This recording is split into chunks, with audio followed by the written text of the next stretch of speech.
Friends, I welcome you all for a lecture on transportation problem. So in this lecture, let us discuss a complete solution to the transportation problem. I have taken here a special case of unbalanced transportation problem. So if you see the statement, let us go through the statement first. A company wants to ship 22 loads of its products shown below. The matrix gives the kilometers from sources of supply to the destination. So this table is given where destinations are given D1, D2, D3, D4, D5. Respective demand of destinations is mentioned at the bottom of the table. Sources S1, S2, S3 are given and their supplying capacities are given. Now let us check first whether this problem is balanced or not.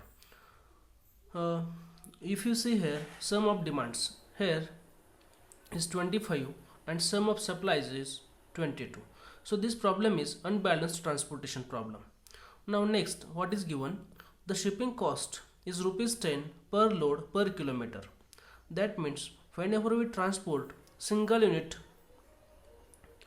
of product from the respective source to the corresponding destination, this is the distance in kilometers is given.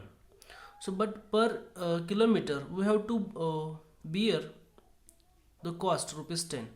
So what is shipping schedule should be used to minimize the total transportation cost. So question is, what shipping schedule should be used to minimize total transportation cost? So for solution, let us obtain the IBFS by WHAM. Then we will check for optimality, and if there is a degeneracy we will resolve it. So let us first prepare a new table. We will add here a dummy source because supply is less than the demand. So we'll have to use here one dummy source.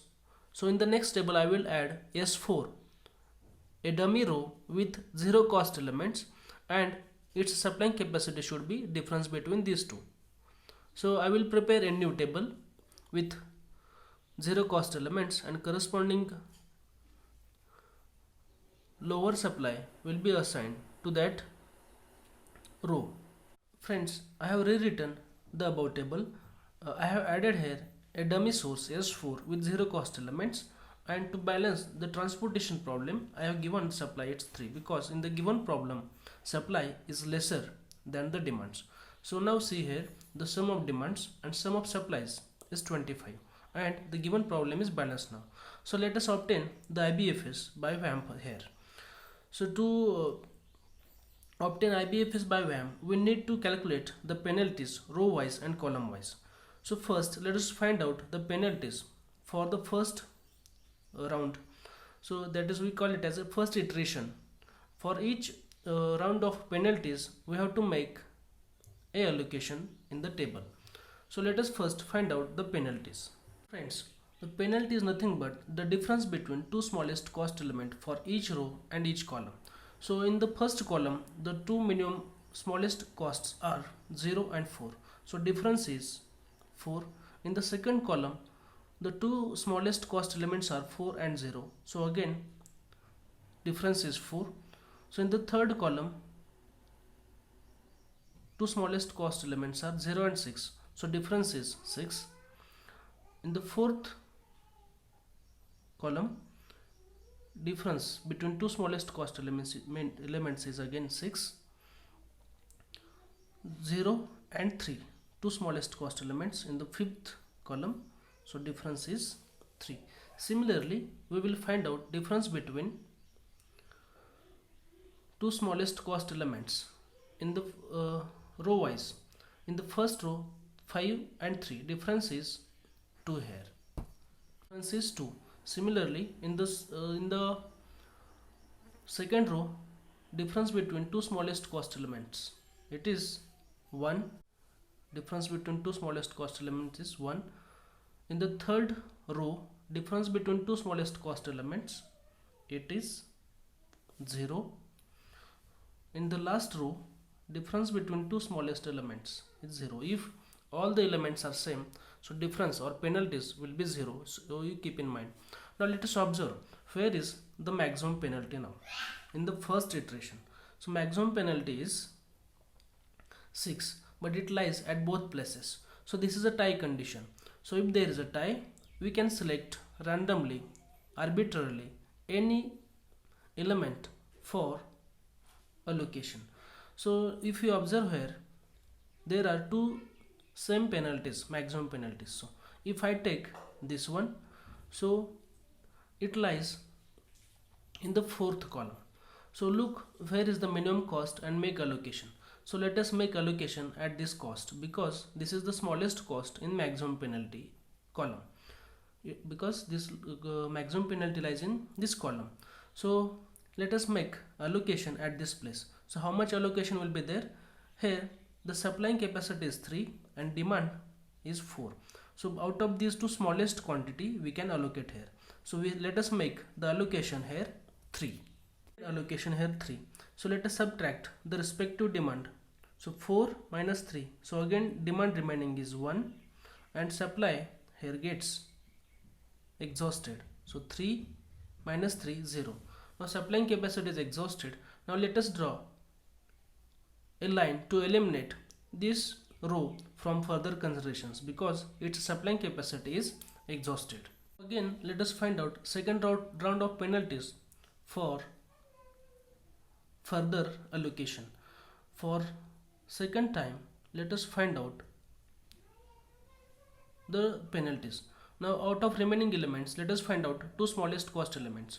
So for first column difference will be 1.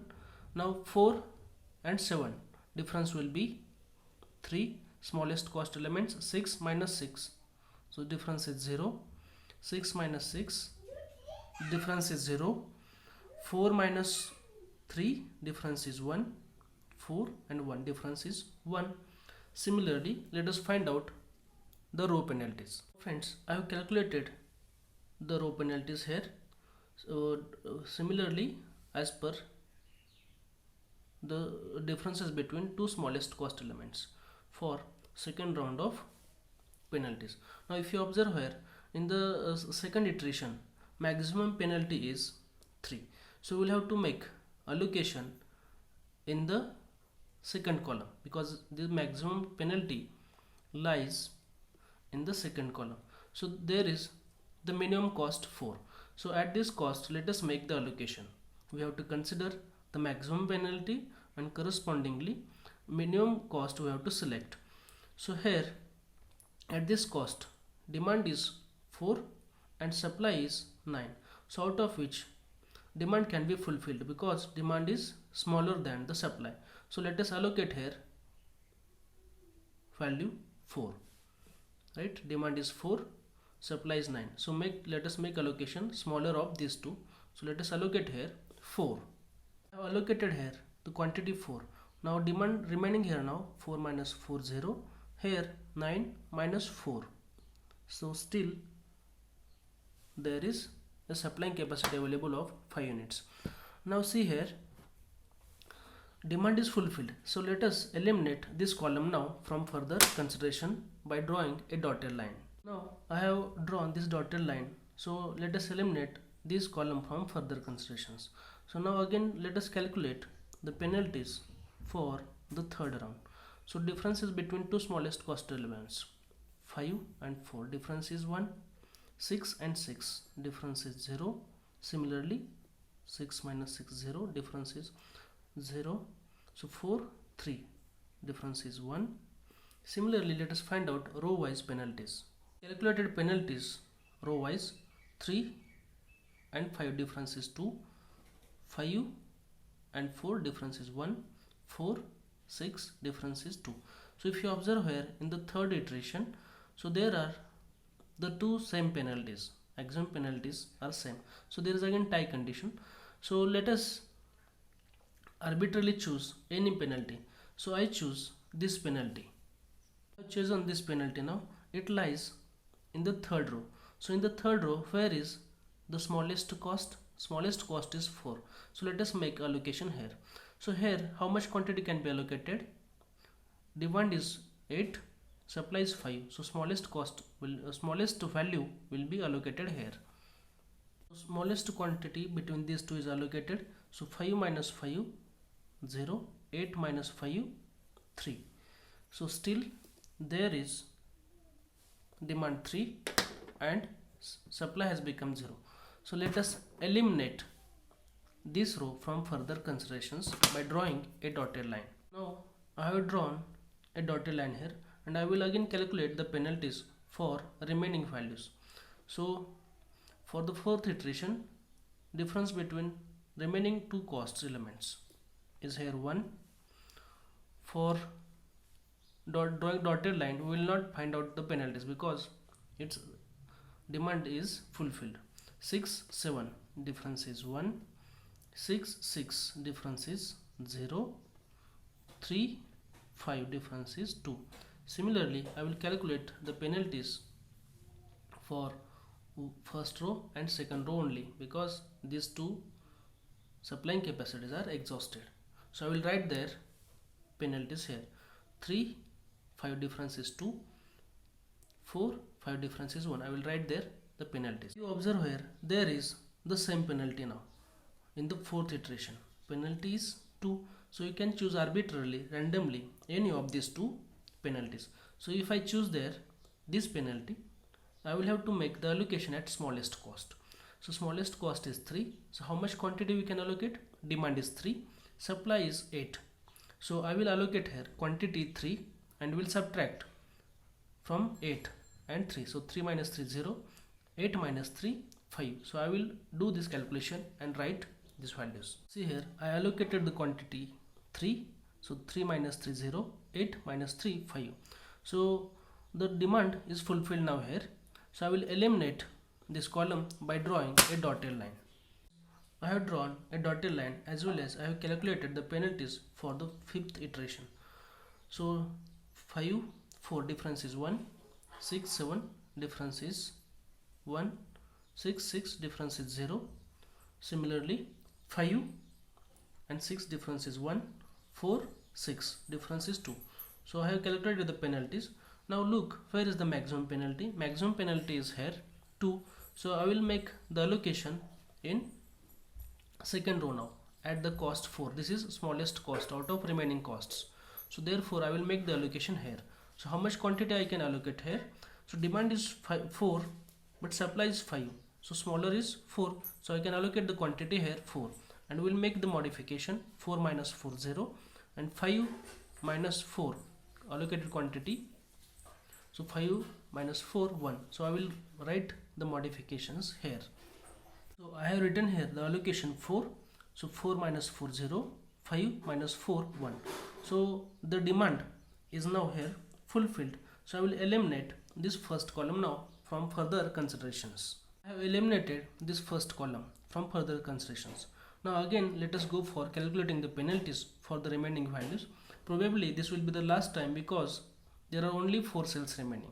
So whenever there are only 4 cells are remaining, we have to calculate only once the penalties and we will get the final allocations there.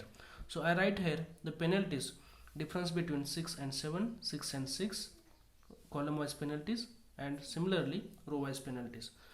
So you observe in the next stage I will write the penalties for 6th iteration here. Observe here I have calculated the penalties column wise. 6 and 7 difference 1, 6 6 difference 0, similarly 6 6 difference 0, 7 6 difference is 1. So I have written there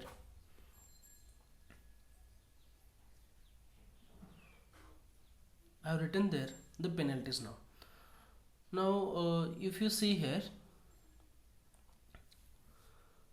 where is the maximum difference? It is a tie here, difference is same. So you consider any one difference arbitrarily. So I take this one. So this difference lies in the third column and so I will have to make the allocation at smallest cost 6. So how much quantity I can allocate here? So demand is 5 and supply is 5. That means I have to allocate here the quantity 5, right? I allocated the quantity 5 here. So 5 minus 5 0. Similarly 5 minus 5 0. Now here demand is fulfilled, supplying capacity is exhausted. So I will eliminate this row as well as this column by drawing a dotted line. So see here, so I have drawn here this dotted line and this one. Now if you observe here, there is only one cell remaining for allocation where supply capacity is available 1 and demand is also 1. So let us make the final allocation at this place.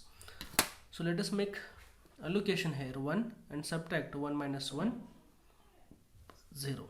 So I will make last allocation here 1 minus 1 0. So 1 minus 1 0.